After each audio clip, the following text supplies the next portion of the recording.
আমরা 180 দিনের মধ্যে প্রায়োরিটি বেসিস খাল খনন এবং খুব জনগুরুত্বপূর্ণ যে প্রোটেকশনটা আমাদের করা দরকার সেই দিকে আমরা সবচেয়ে বেশি নজর দিয়ে আমরা সিদ্ধান্ত নিচ্ছি যে আমরা এটাকে দৃশ্যমান। বাজার পরিস্থিতি আল্লাহর অশেষ মেহেরবানি স্থিতিশীল আছে এবং প্রথম দিন দু একজন খুচরা ব্যবসায়ী সুযোগ নেওয়ার কারণে হঠাৎ লাভ দিয়েছিল, সেটিও আবার সন্তোষজনক জায়গায় ফিরত এসেছে। আমাদের এই সিলেট অঞ্চল এটা আমাদের একটা জোন, পানি সম্পদ মন্ত্রণালয়। এই জোনের অধীনে সিলেট, সুনামগঞ্জ, হবিগঞ্জ, মৌলভীবাজার 4টা জেলা রয়েছে।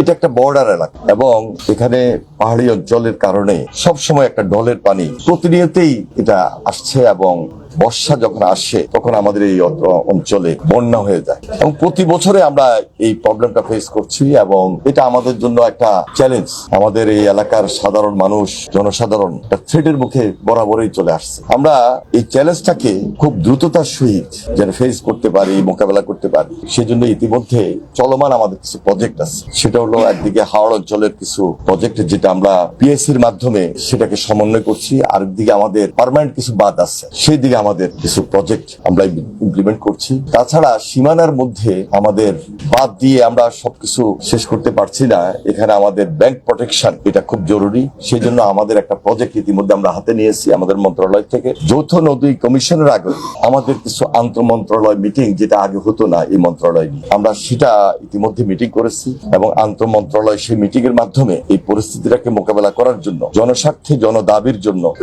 যে কাজগুলা সবচেয়ে বেশি এখন এই মুহূর্তে করা দরকার, মাননীয় প্রধানমন্ত্রী জনাব তারেক রহমান তিনি আমাদের ক্যাবিনেট মিটিং এ এটা আলোচনা করেছেন এবং আমরা 180 দিনের মধ্যে প্রায়োরিটি বেসিস খাল খনন এবং খুব জনগুরুত্বপূর্ণ যে প্রোটেকশনটা আমাদের করা দরকার সেই দিকে আমরা সবচেয়ে বেশি নজর দিয়ে আমরা সিদ্ধান্ত নিচ্ছি যে আমরা এটাকে দৃশ্যমান। এর বাহিরে আমাদের জনস্বার্থে যে কাজগুলা খুব বেশি জরুরি হয়ে দাঁড়িয়েছে এবং এই জোনে, এই সিলেট অঞ্চলে পাহাড়ি ডল, বন্যা, বর্ষা এটাকে মোকাবেলা করার জন্য, জনগণের পাশে জনগণকে সুবিধা দেওয়ার জন্য তত্র কাজ তো করলে হবে না, সবচেয়ে দায়িত্বশীল এবং সবচেয়ে জনগুরুত্বপূর্ণ যে প্রোগ্রামটা, যে প্রকল্পটা বেছে নেওয়া দরকার সেটা আমরা প্রায়োরিটি দিব এবং ধারাবাহিকভাবে এই কাজগুলা আমরা শেষ করব। সেখানে আপনাদের, আমাদের এলাকাবাসীর সর্বাত্মক সহযোগিতা লাগবে। বিশেষ করে আমাদের সংসদ সদস্য যারা রয়েছেন তাদের প্রায় এলাকায় একটা থ্রেটের মুখে নদী ভাঙ্গন, খাল খনন বা হাওড় অঞ্চলে যে বাঁধ, সেগুলো আমাদের খুব জরুরি। সেই দিকে আমরা নজর দিচ্ছি ইনশাল্লাহ।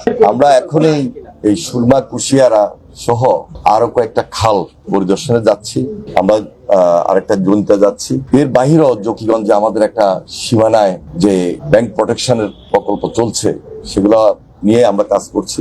অন্যান্য জায়গাও আমাদের কিছু কাজ আছে। সর্বোপরি এই জোনে আমাদের যে খুব দ্রুত কিছু কাজ করা দরকার সেটা আমরা খুবই বেশি তৎপর। আর আমাদের এই সরকার মাত্র দায়িত্বপ্রাপ্ত জনগণের সরকার, দেশপ্রেমিক সরকার। আগে যে দায়িত্বটুকু মেয়র হিসেবে উনি পরিচালনা করেছেন, এখন মন্ত্রী হিসাবে আরো বেশি কাজ থেকে পরিচালনা করবেন। সবার আন্তরিকতা এবং সহযোগিতার মধ্য দিয়ে আমরা এগুলাকে সুন্দরভাবে শেষ যেন করতে পারি সেজন্য সহযোগিতা কামনা করছি।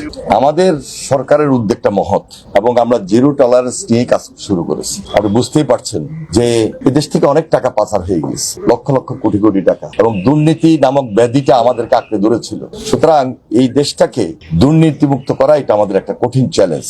আমরা আমাদের মহৎ এই উদ্যোগ থেকে দায়িত্বটুকু এইভাবে নিচ্ছি, জনসাধারণের জন্য যেটা প্রয়োজন সেটা আমরা পাহারা দিয়ে শেষ করবো ইনশাল্লাহ। আমাদের এই দায়িত্ব থেকে সম্পূর্ণভাবে আমরা এমন ভাবে দায়িত্ব পরিচালনা করব যেন সেটা দুর্নীতিমুক্ত থাকে এবং কাজটা আমরা আদায় করে নিই। এই কাজটা আদায় করতে পারলেই আমার বিশ্বাস, আপনি সুরমা বলেন, কুশিয়ারা বলেন বা এই জোনের যে সমস্ত গুরুত্বপূর্ণ কাজ সেগুলা খুব দৃশ্যমান হবে এবং জনগণ সেটা বুঝতে সক্ষম হবে যে এই কাজগুলো খুব দায়িত্ব থেকে, দায়িত্বশীল অবস্থা থেকে সম্পন্ন হয়েছে এবং দুর্নীতিমুক্ত একটা সুন্দর দায়িত্ব নিয়েই আমরা কাজ করেছি এবং সেটা দৃশ্যমান হবে ইনশাল্লাহ। ধন্যবাদ। বাজার পরিস্থিতি আল্লাহর অশেষ মেহেরবানি স্থিতিশীল আছে এবং প্রথম দিন যে দুই একজন খুচরা ব্যবসায়ী সুযোগ নেওয়ার কারণে হঠাৎ লাভ দিয়েছিল, সেটিও আবার সন্তোষজনক জায়গায় ফিরত এসেছে, লেবু সহ অন্যান্য কৃষি পণ্য। আর বাণিজ্য মন্ত্রণালয় যেসব পণ্য সাপোর্ট দেয় আমদানির মাধ্যমে বাজার স্থিতিশীল রাখার জন্য, সেগুলি সহ কৃষি পণ্যের বাজার স্থিতিশীল আছে, চালের বাজার স্থিতিশীল আছে। ইনশাল্লাহ রোজার শেষে ঈদের পরের মাস এবং তার পরবর্তী সময়ে মূল্য স্থিতিশীল থাকবে। ভারতের সাথে ইউরোপিয়ান ইউনিয়নের ফ্রি ট্রেড এগ্রিমেন্ট, আরো অনেকগুলি দেশের সাথে তাদের ফ্রি ট্রেড এগ্রিমেন্টের কাঠামো মানে পর্যায়ক্রমিক আলোচনা চলছে। আপনারা জেনে খুশি হবেন, আজকে থেকে 2 দিন আগে গত বৃহস্পতিবারে ইউরোপিয়ান ইউনিয়নকে আমরা আনুষ্ঠানিকভাবে এফটিআর আলোচনা শুরুর জন্য চিঠি দিয়েছি বাণিজ্য মন্ত্রণালয় থেকে। তো আমরাও পৃথিবীর যে সমস্ত দেশের সাথে আমাদের জিএসপি সুবিধা পাই, আমরা ইউরোপিয়ান ইউনিয়ন এবং অস্ট্রেলিয়া, কানাডা, সব পৃথিবীর বিভিন্ন দেশ, ইংল্যান্ড, তাদের সবার সাথেই পর্যায়ক্রমিক ভাবে আমরা এফটিএ করার উদ্যোগ নিব, যাতে এলডিসি গ্রাজুয়েশন পরবর্তী সময়ে আমরা কোনো হোঁচট খাওয়ার সুযোগ না থাকে। ধন্যবাদ সবাই।